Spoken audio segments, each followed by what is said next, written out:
I'm Duncan Welder from RISC, and welcome to the first installment of xAPI in Action. This is going to be a series of interviews with the leaders in the L&D space, and specifically those with a focus on xAPI.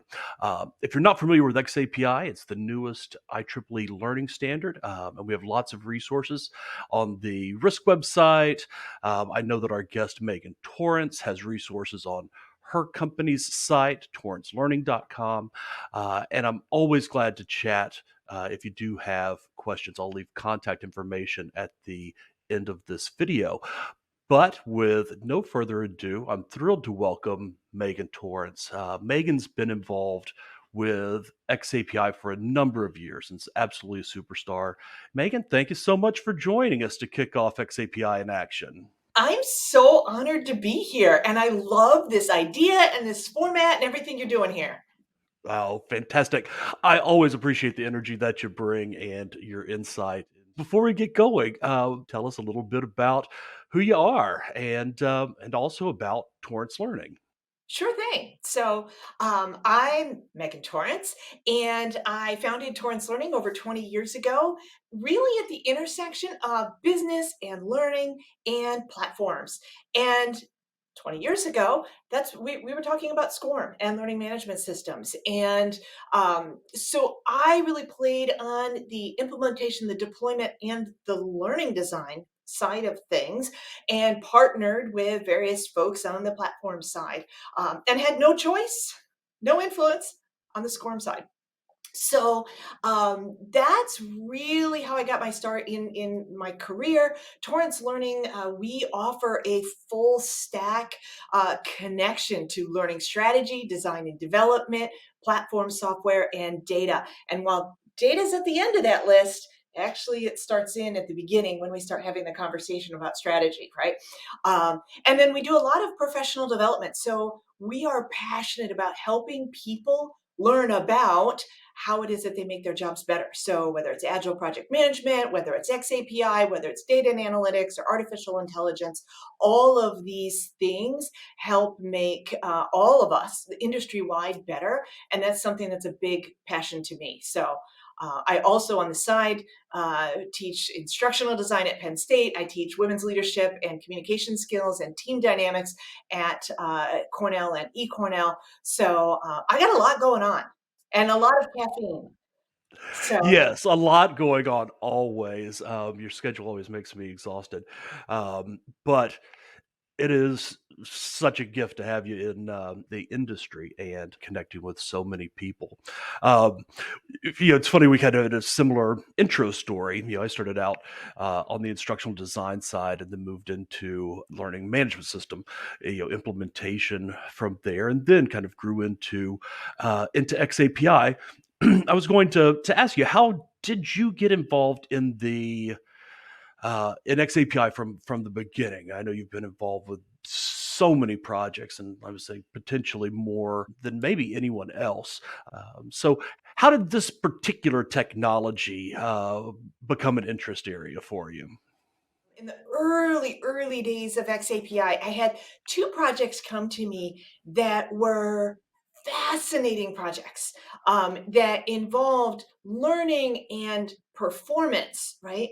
And being able to access those two things without having to log into a learning management system, which at the time was kind of a clunky experience.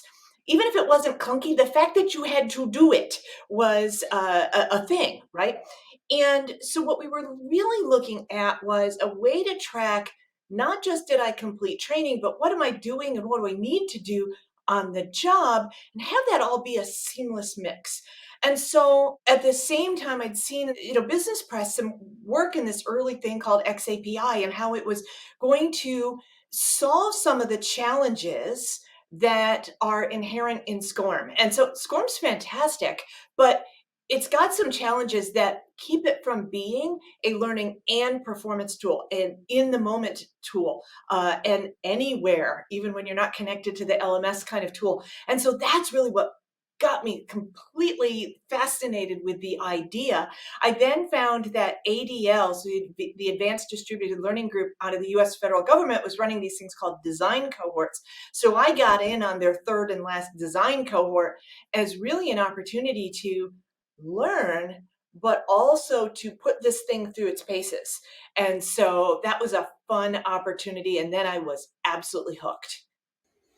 That's fantastic. I tell you, I feel like this evolution, this has been a super fun period of time to be in the industry because, I started out obviously using SCORM, and it was in the days of, sitting in front of a, big desktop computer tower, and a giant CRT monitor, and you logged in, you're plugged into a network on some kind of hardwire, and you did really use an LMS kind of as the front door for almost all things that were recorded as training.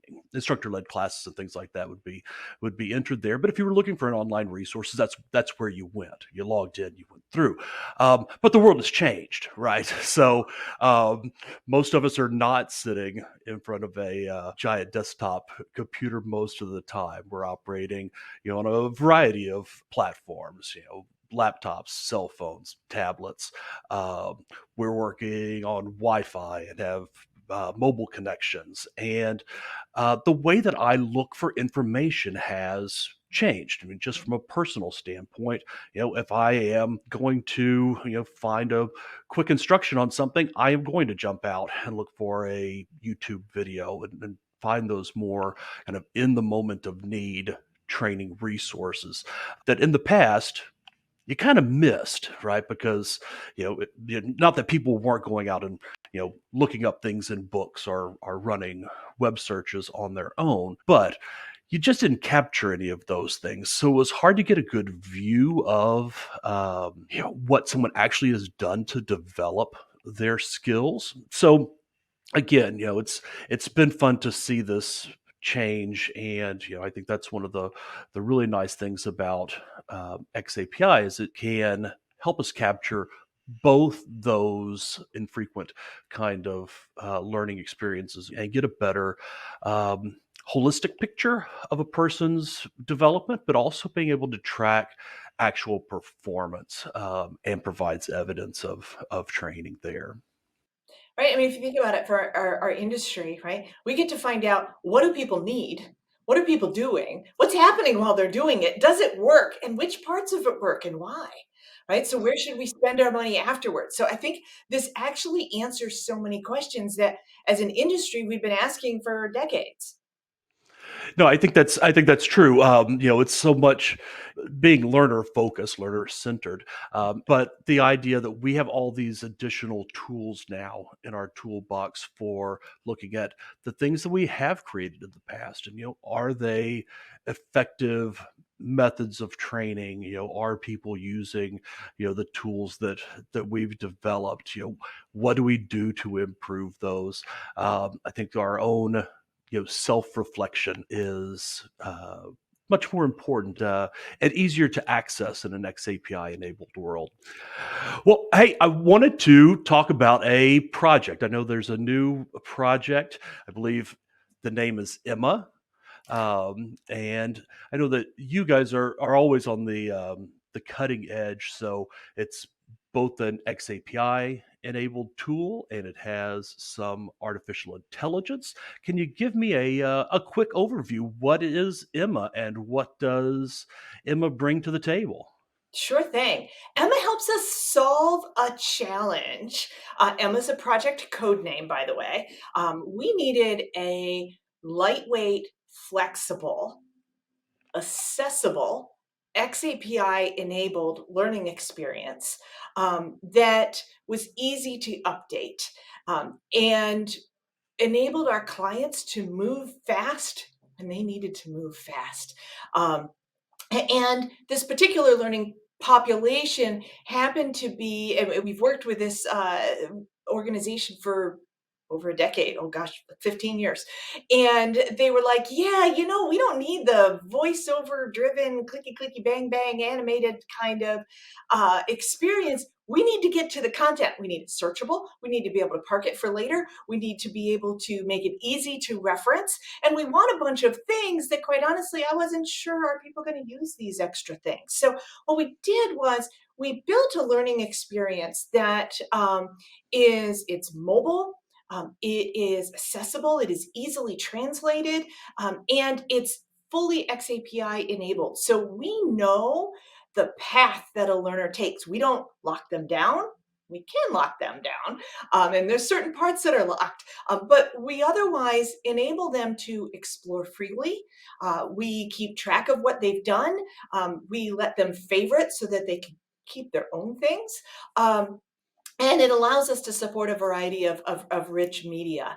Um, at the end of that project, or as that project was coming to its first phase close, we realized what we were doing. So here's a situation: we're teaching physicians about spinal cord care, urological care for spinal cord injured patients. And what that means is that we've got expert learners who need to get in, get their thing, and get out. Um, but the last thing they want is a multiple choice question. In fact, I was talking with them, and we realized that life isn't multiple choice. Medicine isn't multiple choice. When you are standing there with a patient, you don't have like options A, B, C, and D, and all of the above presented for you on a magical screen, and you just pick the right one, and the patient says, "Good job," and you get to move to the next one. Right? So what we did was we used generative AI to create a case-based scenario. So we've got a case that's presented to the physician. The learner, the physician, right, enters their answer. And what was really important, right, we don't want to do medicine off a chat GPT.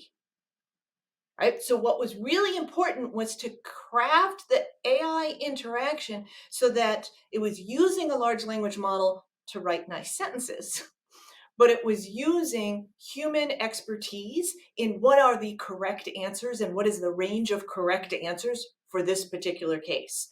So this actually doesn't solve the challenge of getting good material back from subject matter experts, because actually for this, we need 3 times as much good material from subject matter experts. So that's an inherent challenge, but it's giving feedback to the learner in a way that gives, what did you do well? What did you screw up on? What maybe you missed? And giving you a suggestion for next time. And our goal was to mimic what the feedback you'd get from an experienced physician mentor. And yet, when we share this with people, what we hear from them is that actually their physician mentors aren't that nice to them and don't have that much time. That makes perfect sense. I was just thinking about that scenario. I think the project sounds brilliant to begin with, but so often, right? The point where you have whatever interaction with with a mentor, an instructor, especially if it's something that like this, where it's on a case, individual case by case basis, and you're looking for feedback that's on a very specific scenario. Um, you don't have time, or you're in the wrong place for it, and capturing that feedback and making sure that it's there, but then also making the recommendation seems brilliant. And I love the idea of having that really shaped around how a physician in this case, but again, like you said, like with most uh, projects, right, you'll start with an initial need for one group, and then you realize, gosh, a lot of different scenarios really could apply here. But to be able to get that very specific feedback and then provide some kind of recommendation or suggestions for next steps or things to improve, I think is fantastic. Now, is this a kind of a bespoke product for a specific group, or is this something that is a test case, a pilot? Is there a plan to potentially go to market with Emma, or whatever the the real name that it gets revealed at some point? So, like all things that we do at Torrance Learning, we take an agile approach, right? So we created this bespoke for a client. It's really wrapped around their learning experience. But one of the things that we've realized, to your point, Duncan, is that this doesn't have to be just about medicine, right? Anything for which multiple choice is not a real world answer is up for grabs here, right? So leadership, customer service, sales, all sorts of things. So we are already starting to pilot and use this tool with other clients in other situations. It is a bespoke product. It is something though that we designed knowing that we would want to, if folks are interested in it, bring this to market. So, some of the things that we are looking at are looking for additional users at this point. And so, but we set up a specific environment for a project and then have the ability for instructional designers or subject matter experts to enter content and whatnot and go behind the scenes. Our team is supporting the xAPI, the branding, the structure. And for right now, we're still supporting the publish to be able to host that in other LMSs. Okay, so you really have an end-to-end solution there where you're using the system for delivery, getting that content out to to a phone or a computer or tablet, but you can also export the content that's created going into use in an existing system. Yeah, yeah, absolutely. It sounds like it was the gaps that you had before that really drove the requirements for the Yeah, system. yeah, and we really realized that these are gaps that are commonly faced.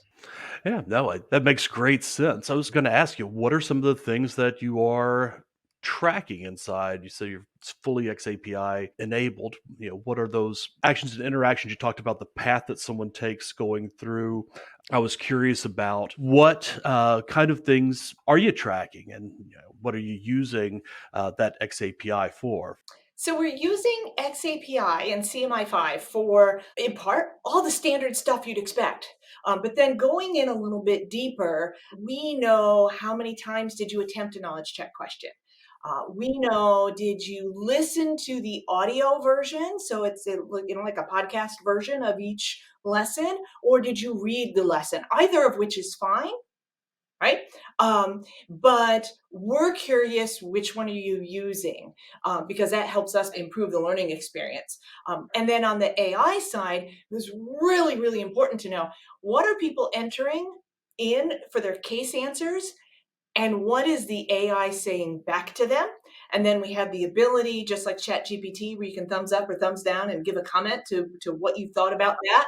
We capture that as well. So we have a full audit trail on what's happening with the AI, because this is medicine. We are not messing around.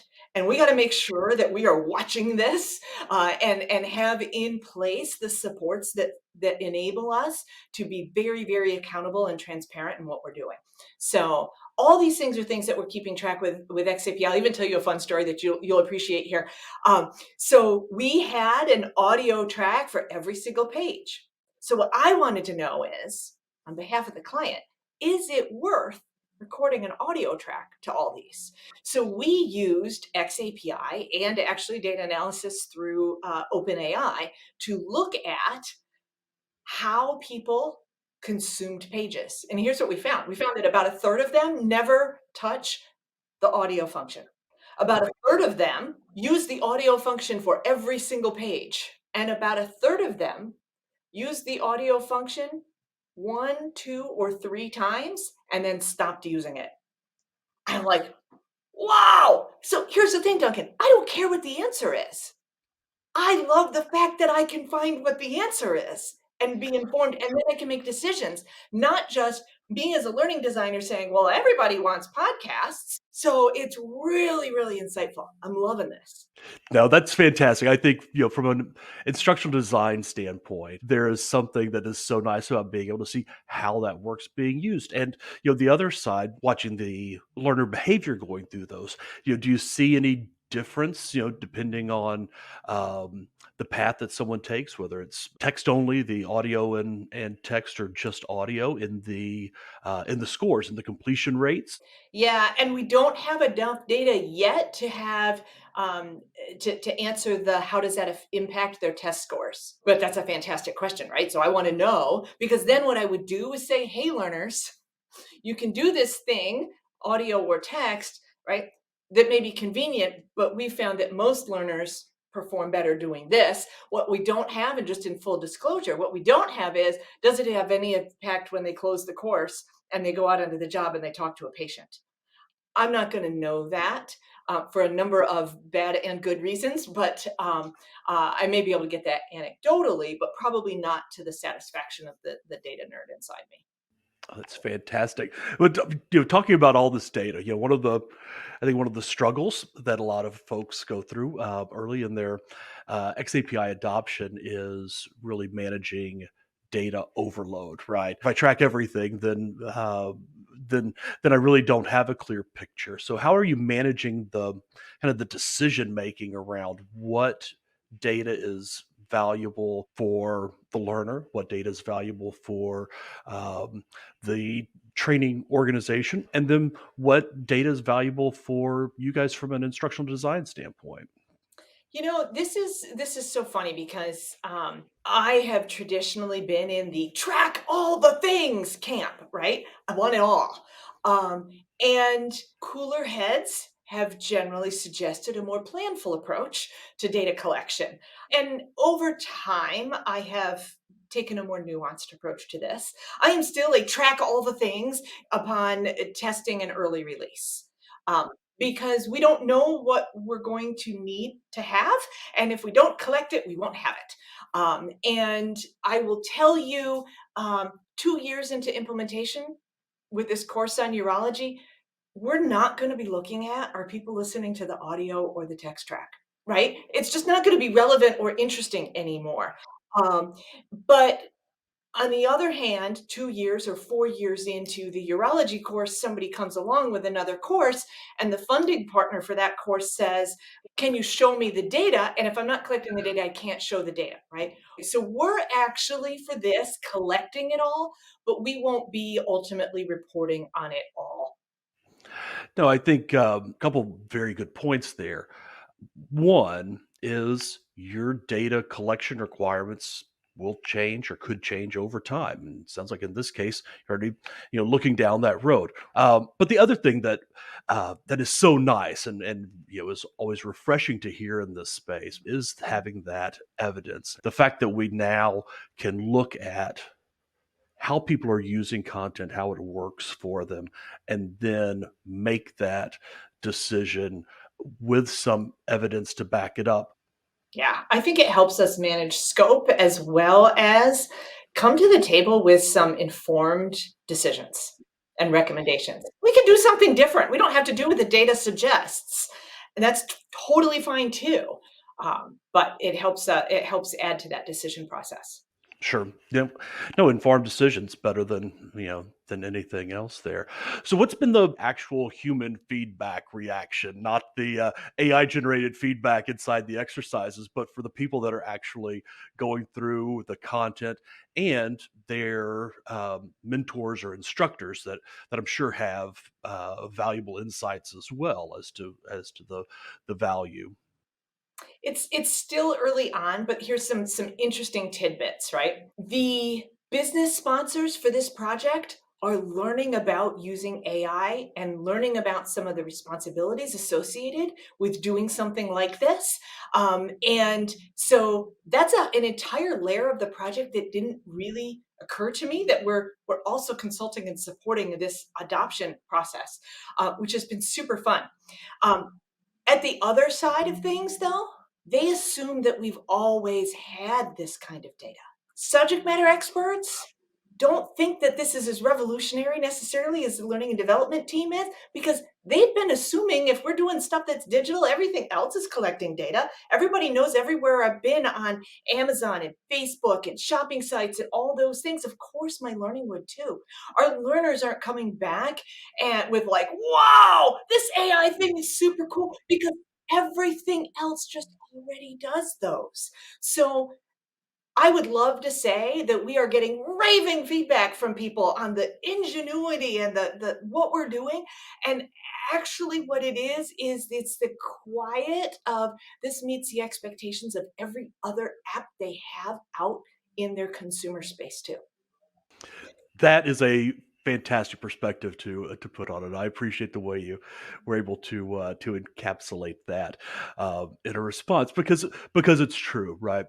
The fact that we do kind of or have kind of lived in uh, a data desert in the L&D world, right? We know number of seat hours that someone has. We could look back maybe at item analysis on your multiple choice questions, but really not a lot of deep insight. And I think that we've lagged behind there in a lot of cases.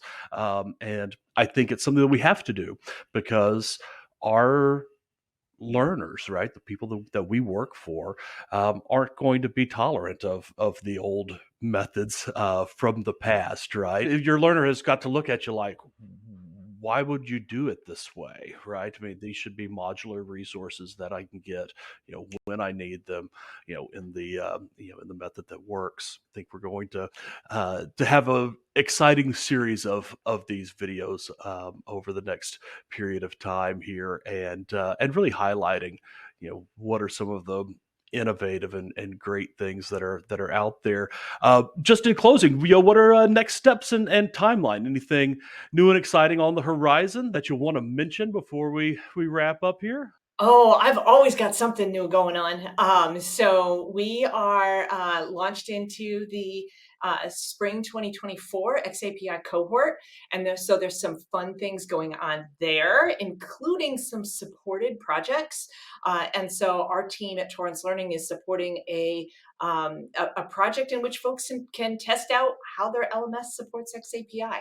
So I'm really looking forward to some interesting work there, as well as perhaps an industry paper or an article on picking up from work that was done years and years ago on how do the different authoring platforms support xAPI. This is the other side of it, and so I'm looking forward to that. I'll be out at a ton of conferences this year. So the ATD conferences and Learning Guild conferences and the training conferences and the Learning Engineering Conference, which is called Icicle, which will be in Arizona in July, where icicles typically don't survive for very long, and Dev Camp. So I've got lots of conference activity going on.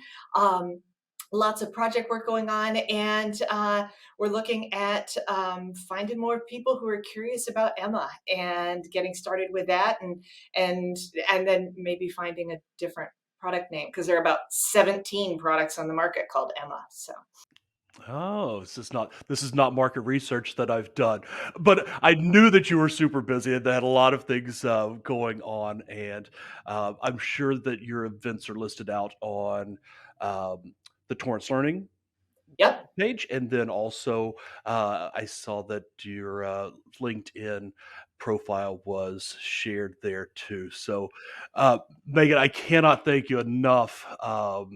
As a friend, as a colleague, as a mentor, as someone who is really a bright and shining star in this space, and I appreciate you making the time to chat with us about Emma, and I'm excited about things going out into the future. And if I don't see you before, I will definitely see you at the ATD conference coming up here in just a bit in New Orleans. Soon. And Duncan, congrats on the new video series. I love this.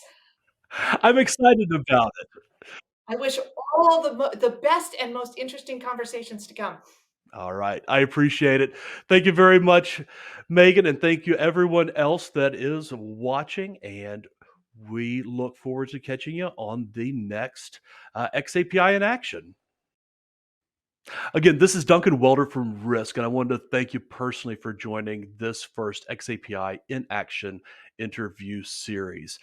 Keep your eyes open for future installments. YouTube, they'll be out on the RISC blogs, and all that contact information will be following. Also, love to see you guys in person. ATD 2024 in New Orleans coming up in May, and then DevLearn in Las Vegas out in November. So probably some spots in between, but those two are on the calendar. So love to see you guys and appreciate any thoughts or questions.